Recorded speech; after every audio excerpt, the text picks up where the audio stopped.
Welcome to Silent Crime Case, where we delve into the most shocking and intriguing criminal cases. Today's episode takes us to Tucson, Arizona, in September 2010, where the facade of a perfect marriage crumbled under the weight of deceit, bigamy, and ultimately, murder. This is the tragic story of Lena Condi, a beloved kindergarten teacher whose life was violently cut short. Join us as we uncover the dark truths behind her murder and the unexpected twist that left a quiet community in shock.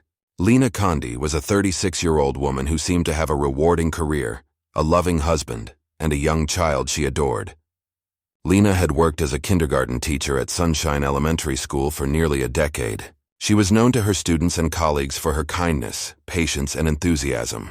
She had a way of making learning fun, using colorful decorations and creative lessons that engaged her students. Her classroom was a vibrant, welcoming space filled with laughter and love, much like the home she shared with her husband, Richard Condi, and their 11-month-old son, Dolphin. Lena's passion for teaching extended beyond the classroom.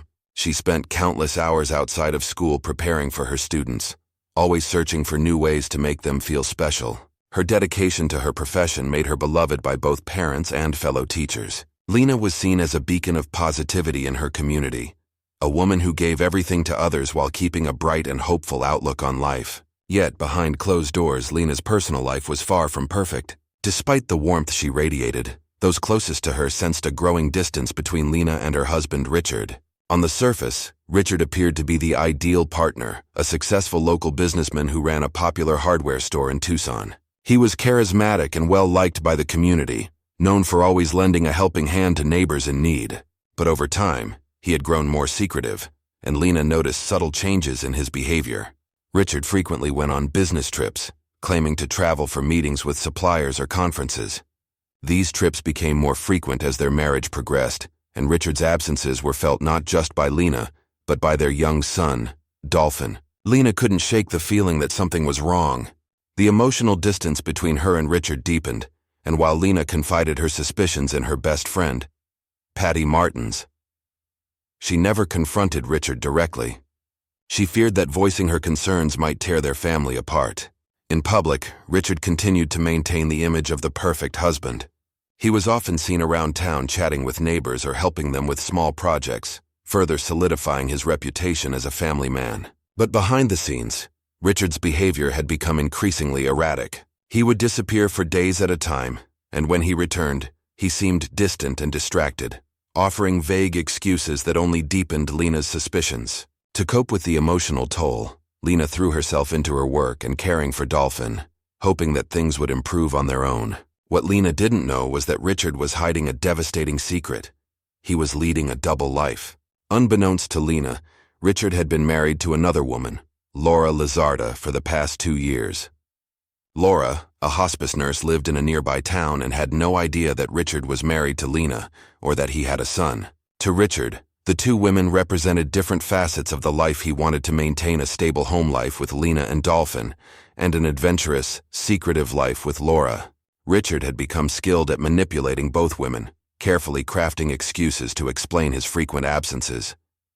To Lena, he was a businessman working long hours to support their family.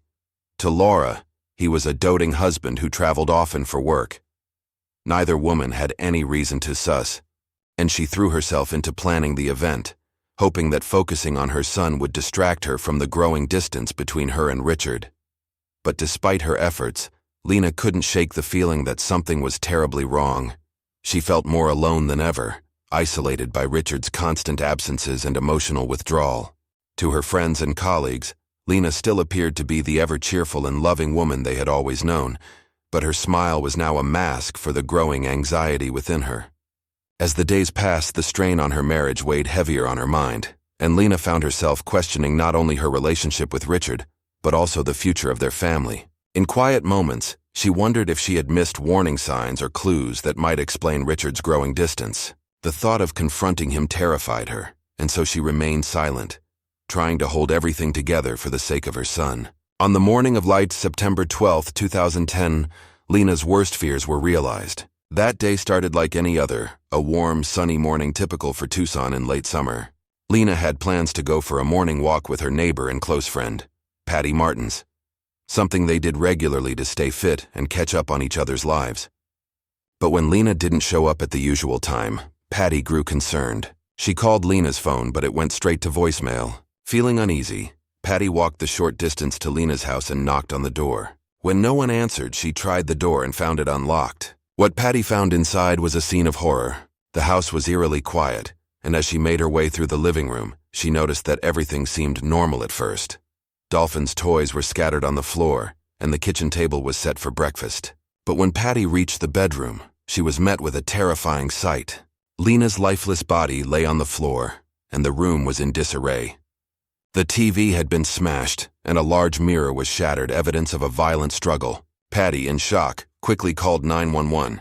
She could barely speak as she tried to explain what she had found. Within minutes, police and emergency personnel arrived at the scene.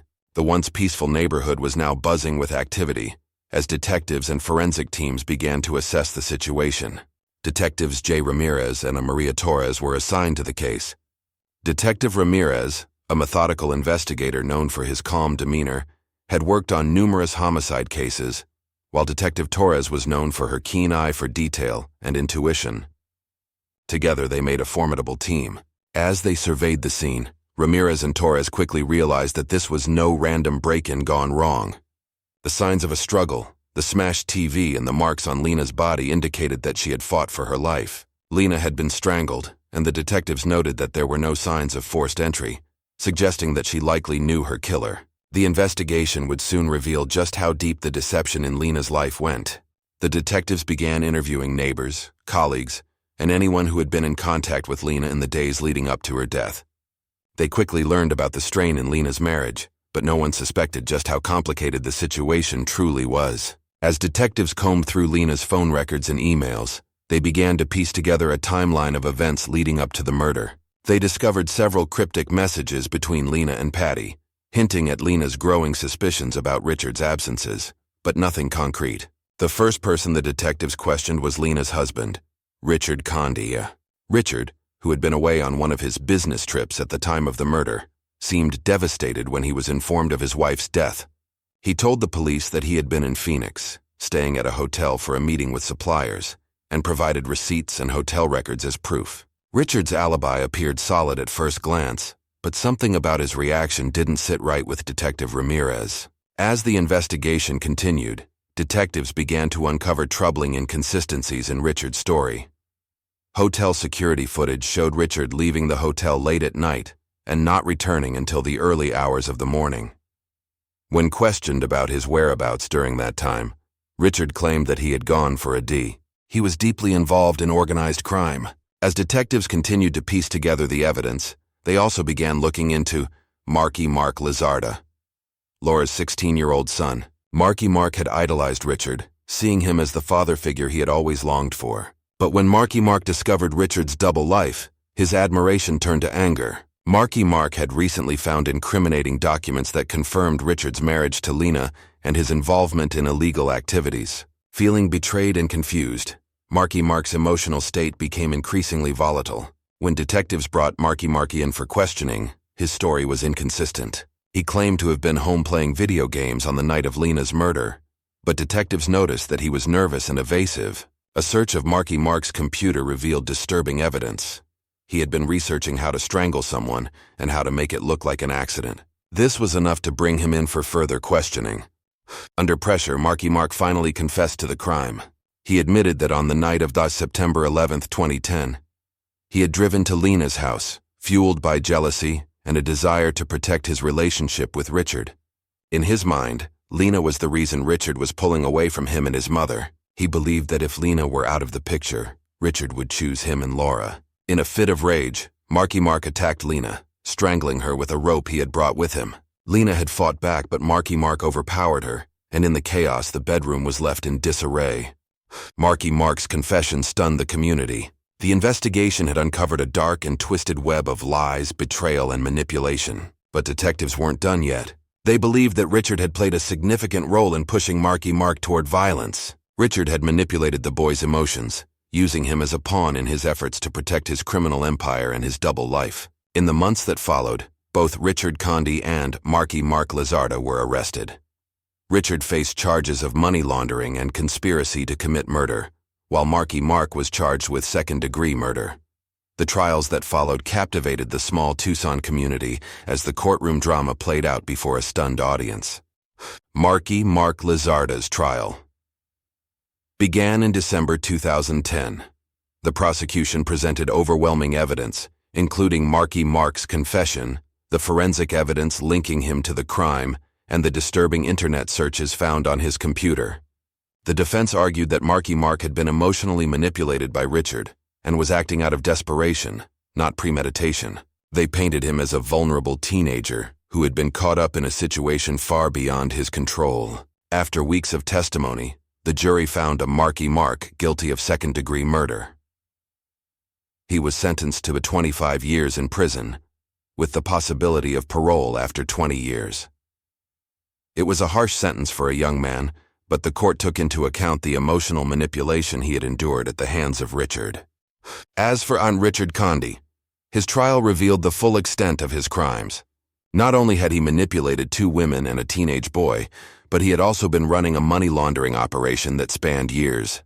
The jury found Richard guilty on all counts, and he was sentenced to 30 years in prison for his role in the murder and his involvement in organized crime. The small Tucson community was left to grapple with the fallout from the case. Lena's friends and family mourned her loss, remembering her as a kind and generous woman who had touched so many lives. Her colleagues at Sunshine Elementary School were devastated, and a memorial was held in her honor. The school dedicated a playground in her memory, ensuring that her legacy of warmth and love would live on. For Marky Mark Lizarda and his mother, Laura, the consequences of Richard's actions were long-lasting. Laura, heartbroken by the betrayal and the loss of her son to the prison system, retreated from public life, focusing on rebuilding her shattered world. Marky Mark, now serving his sentence in a juvenile facility, would eventually be transferred to an adult prison. He faced a long road ahead, coming to terms with the actions that had destroyed so many lives. The murder of Marlena Conde serves as a tragic reminder of how deeply buried secrets can tear lives.